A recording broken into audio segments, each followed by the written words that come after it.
बात करते हैं आज की वीडियो के अंदर अप्रैल 7 के कौन से फ्लाइट अपडेट्स हैं। लेकिन उससे पहले अगर मैं इस वक्त ओवरऑल हालातों की बात करूं तो बहुत अच्छे नहीं है, टू बी वेरी ऑनेस्ट, क्योंकि यहाँ पे जो रीजनल टेंशन है वो जारी है। आप इजराइल गाज़ा का कॉन्फ्लिक्ट देख लीजिए, आप ईरान लेबनान का देख लीजिए, सीरिया का देख लीजिए, या आप ये देखें कि रेड सी के आसपास भी काफ़ी अटैक्स हो रहे हैं। और ईरान ने अभी हाल ही में यूएस का सीज फायर ऑफर भी डिक्लाइन किया है और ट्रंप बदले में धमकी देता है।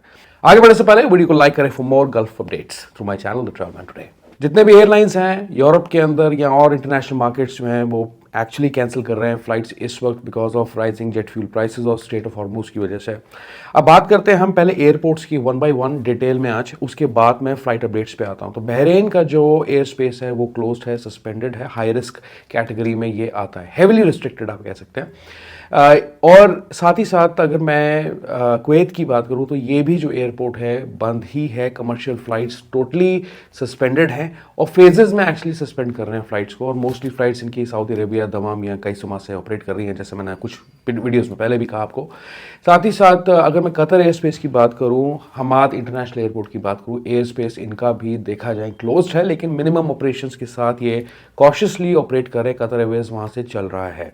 ठीक है, लिमिटेड इमरजेंसी फ्लाइट्स हैं इस वक्त कतर एयरवेज के केस में या हमाद इंटरनेशनल एयरपोर्ट के केस में। सस्पेंशंस जारी हैं इसके अंदर, लेकिन ग्रेजुअली ये रिजम्पशन कर रहे हैं फ्लाइट्स का, जैसे दुबई का है सेम इनका भी वही हाल है। यहाँ पे कोई चेंजेस मुझे ऐसे कोई खास देखने को नहीं मिलते हैं।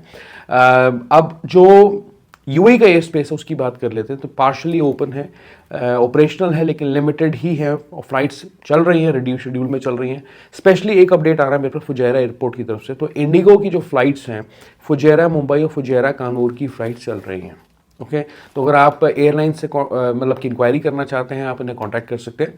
सलाम एयर की बात करूं, यहाँ पे रीपैट्रिएशन फ्लाइट चल रही हैं मस्केट की, कैलिकट की, मोस्टली ये कनेक्टेड हैं कैलिकट से हैदराबाद, लखनऊ, कायरो, इस्तांबुल और कराची से। ओके, तो आप इनको भी कांटेक्ट कर सकते हैं। हालांकि इनकी सर्विसेज बहुत अच्छी नहीं है, लिमिटेड फ्लाइट्स हैं, बट आप रीच आउट कर सकते हैं इनका अगर आपको ज़रूरत है।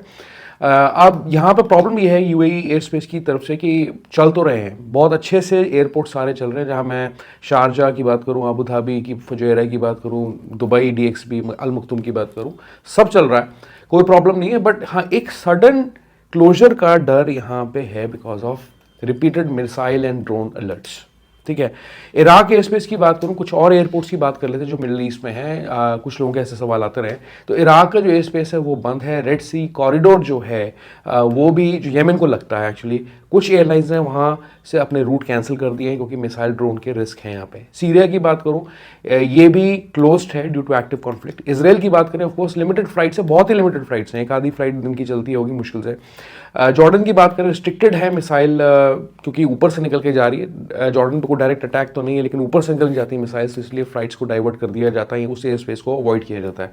ओमान की बात करें, ओमान एयरपोर्ट खुला है, जीपीएस इंटरफेरेंस के through they are trying to track कोई मिसाइल अटैक्स हैं या नहीं है, तो सेफ्टी कंसर्न्स यहाँ पे ओवरऑल देखा जाए हर जगह ही है। लेबनान की बात करें, लिमिटेड ऑपरेशंस हैं इनके, लेकिन जो सबसे सेफेस्ट ऑप्शन और हब आपके लिए है that is only Saudi Arabian airports. Restrictions के साथ ऑपरेशनल हैं, जो सिटी है रेहा, जदा हो गए, नॉर्मली फंक्शन कर रहे हैं। और मतलब कि सरप्राइजिंगली ये इस वक्त जो है एक इम्पॉर्टेंट ट्रांजिट हब है सबके लिए। जितने भी रूट्स हैं सस्पेंडेड है अदरवाइज देखा जाए, बट कोर ऑपरेशंस कंटिन्यू। तो कंक्लूजन ये, it is one of the stable options in the region. Minor disruptions can happen anywhere. ठीक है, इस वक्त अब मेरे पास आज की वीडियो के अंदर, इससे पहले मैं एयरलाइन अपडेट्स दूँ आपको, कुछ खास नहीं है, लंबे चौड़े नहीं है, बट वेरी इंपॉर्टेंट अपडेट्स जो मैं आपको बताने लगा हूँ। लेकिन उससे पहले पीपल कमेंट्स पढ़ते हैं, गो थ्रू करते हैं, क्योंकि मेरे को कुछ लोगों के जवाब आए हैं कि travelled Bangalore to Dubai on 4th of April through Emirates 569 flight number. The airline ran absolutely smoothly with no delays and disruptions. मैं आपको इसलिए बता रहा हूँ कि अगर आपको फ्लाइट बुक करनी है इंडिया से दुबई की तो आप इजीली कर सकते हो, और इंडिया से तो वैसे भी कोई डिस्रप्शंस नहीं है फ्लाइट की। ये मैंने पहले भी बोला था कि इंडिया से प्रॉब्लम नहीं, जब हम लिमिटेड ऑपरेशंस की हम बात करते हैं तो उसका मतलब ये होता है कि दुबई एयरपोर्ट से फ्लाइट चलेगी नहीं चलेगी, वो एक चीज़ होती है और वो भी चल रही है। अब आगे आप पढ़े दूसरा कमेंट कि 18 अप्रैल से लेके, यानी कि 18 अप्रैल को ये जॉन एफ कैनेडी एयरपोर्ट से दुबई जाते हैं and then he arrives in India, flight number EK 204। 18 अप्रैल की इनकी आगे दुबई से बैंगलोर की फ्लाइट है EK 566। So far the flight is still on and EK is updating every 18 to 24 hours. Past 15 days data is consistent. Flights have taken off and arrived on time.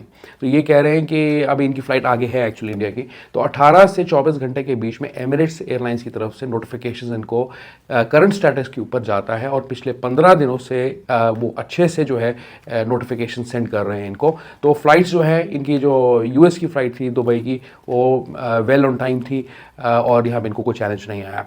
Qatar Airways की बात करें तो ये किसी ने comment किया कि Qatar Airways refunded me in less than 24 hours. तो अगर आपको रिफंड भी चाहिए, हाँ वो बैकलॉग की वजह से डिले हो सकता है, ऑपरेशनल रीजंस की वजह से डिले हो सकता है, लेकिन जो फीडबैक आया है वो मतलब हैरान कर देने वाला है कि विद इन 24 आवर्स उनको रिफंड भी मिल गया। इसलिए मैं बार बार इंसिस्ट कर रहा हूँ आपको, एमिरेट्स, इतिहाद, कतर, एमिरेट्स, इतिहाद, कतर, इसलिए कर रहा हूँ बिकॉज यहाँ पे रिफंड की प्रोबेबिलिटी ज़्यादा है आपकी। डायरेक्ट बुक करेंगे तो पूरा रिफंड मिलेगा, अगर आप एजेंट्स के थ्रू करते हैं, अगर आपको ठीक है एक इमरजेंसी लाइक सिचुएशन में आप एजेंट्स के पास जाते हैं, दिस इज़ फाइन, कोई उसमें गलत नहीं है, लेकिन जो फिर सर्विस चार्जेस होते हैं वो काट लेते हैं, फिर आपको थोड़ा सा हैवी लगेगा बिकॉज इस ऑलरेडी जो एयरलाइन टिकट से काफ़ी ज़्यादा एक्सपेंसिव हैं। आगे बात करते हो एयरलाइंस न्यूज़ की, और एतिहाद एमिरेट्स की तरफ से कोई चेंज नहीं है, आप इनकी साइट पे जाके फ्लाइट्स को बुक कर सकते हैं। जजीरा एयरवेज फ्लाइट्स इनकी नेपाल की अवेलेबल है, ये एक और नया अपडेट है। इसके अलावा और कोई रिसेंट चेंजेस इन्होंने फ्लाइट शेड्यूल में या रूट्स में, डेस्टिनेशन में नहीं किया। ओमान एयर की तरफ से एक अपडेट है कि इनकी, जो मैं पहले आपको बताता रहा हूँ कि दुबई, बहरीन, दोहा, कुवैत, कोपेनहेगन, बगदाद, कसाब की जो फ्लाइट्स हैं, पहले ये अप्रैल 15 तक मतलब कि सस्पेंडेड थी, लेकिन अब जो ये 30 अप्रैल तक इन्होंने सस्पेंड कर दी हैं। कतर एयरवेज के केस के अंदर भी एक स्लाइट चेंज ये है कि अप्रैल 15 तक जितने भी फ्लाइट्स मैं अभी तक आपको बताता रहा हूँ, 15 अप्रैल तक जो शेड्यूल थी वो आगे अब जून तक एक्सटेंड कर दी गई हैं, मतलब कि जून 15 तक एक्सटेंड हो चुकी हैं। और इसके अलावा और भी डेस्टिनेशंस, ये 120 डेस्टिनेशंस बाय मिड ऑफ में ऐड करने लगे हैं। पर जो 15 जून तक एक्सटेंडेड हैं रूट्स, वो हैं अहमदाबाद, अमृतसर, बैंगलोर, चेन्नई, दिल्ली, हैदराबाद, कोलकाता, कोची, मुंबई, तिरुवनंतपुरम। पाकिस्तान के केस में है इस्लामाबाद, कराची, लाहौर, मुल्तान, पेशावर, सियालकोट। और साउथ ईस्ट एशिया में वही डेस्टिनेशन हैं, बैंकॉक, लाक जो कि फिलीपींस में है, Denpasar, Hanoi, Ho Chi Minh City, Jakarta, Kuala Lumpur, Manila, Penang, Phnom Penh, Phuket, Singapore, Beijing, Guangzhou, Hong Kong, Seoul, Shanghai और टोक्यो। ओके, आगे एक और अपडेट आ रहा है कि एयरलाइन है सोलिट एयर, ये भी बजट कैरियर है, और इन्होंने अपने 737-800 की फ्लीट को डिप्लॉय किया है to Dubai world centre from Indian cities, Kochi का स्पेशली। अपार्ट फ्रॉम कोची ये और भी 4 सिटीज़ से ऑपरेट करेंगे, अहमदाबाद, मुंबई, दिल्ली और बैंगलोर। तो ये आपके लिए एक और ऑप्शन है अगर आपको इंडिया आना है, इंडिया से आपको UAE जाना है specially. Okay, great news. Air India की बात करते हैं आगे, तो एयर इंडिया और एयर इंडिया एक्सप्रेस आज ऑपरेट करेंगे 32 schedule non schedule flights to and from west Asia. और ये जो फ्लाइट्स हैं दुबई की अगर मैं बात करूँ, Dubai air India, Delhi air India express Mangalore की है, Abu Dhabi air India express Delhi, Kochi, Mangalore, Mumbai की है, शारजा की air India express Amritsar, Kanur की है, मस्केट की एयर इंडिया एक्सप्रेस है दिल्ली, मुंबई की, जेदा के केस में Air India Mumbai Air India Express Hyderabad, Kannur, Kozhikode जो कि शेड्यूल फ्लाइट्स हैं, रिहाद भी शेड्यूल फ्लाइट्स हैं, एयर इंडिया की एक दिल्ली टू रिहाद है और इंडिया एक्सप्रेस की कोझिकोड की यहाँ पे है। तो UAE के केस में सिर्फ एडॉक फ्लाइट्स हैं, नॉन शेड्यूल्ड फ्लाइट्स हैं। ओमान और सऊदी के केस में ज़्यादा स्टेबल रूट्स हैं, इनके शेड्यूल फ्लाइट्स हैं, तो ईजिली बुक कर सकते हैं। कतर, बहरीन और कुवैत के जो इनके सर्विसेज हैं सस्पेंडेड हैं अभी। इंडिगो की बात करें, 7 अप्रैल को भी इन्होंने कुछ और selected flights middle east route पे चलाने का सोचा है, फैसला किया। तो आप जाके एयरलाइन की साइट पे जाके उस रूट की टिकट बुक कर सकते हैं अगर आप चाहते हैं, तो आपको सारी क्लैरिटी मिल जाएगी और एयरलाइंस ही आपको रीच आउट करेगा अगर आपकी फ्लाइट शेड्यूल्ड है या नहीं है, कोई कैंसिलेशन है, डिले है, जो भी है। ओके, लेकिन कोई स्पेशल रूट नहीं है मेरे पास दिखाने के लिए, तो मैं अभी आपको नहीं दिखा सकता। बाकी कासा एयर की बात करें तो इनकी तरफ से भी एक स्लाइट चेंज ये है कि जो दोहा, रिहाद की और कुवैत की फ्लाइट्स हैं, ये इन्होंने अप्रैल 12 तक सस्पेंडेड करी हुई हैं, लेकिन ये टू एंड फ्रॉम जेदा, अहमदाबाद, बैंगलोर, मुंबई, कोची और कोझिकोड की फ्लाइट्स ऑपरेट कर रहे हैं। और जो चेंज है एक्चुअली जो बताना चाहता हूँ कि they continue to progressively evaluate resumption of flights to and from Abu Dhabi. तो ये थे कुछ फ्लाइट अपडेट्स, ये थे कुछ एयरपोर्ट के अपडेट्स जो कि मैं इस वीडियो में डालना चाहता था। कल की वीडियो में आपको मिलता हूँ और जाने से पहले रिक्वेस्ट करता हूँ वीडियो को लाइक करें, चैनल को सब्सक्राइब करें, hype this video, share this video, good bye, take care, bye bye.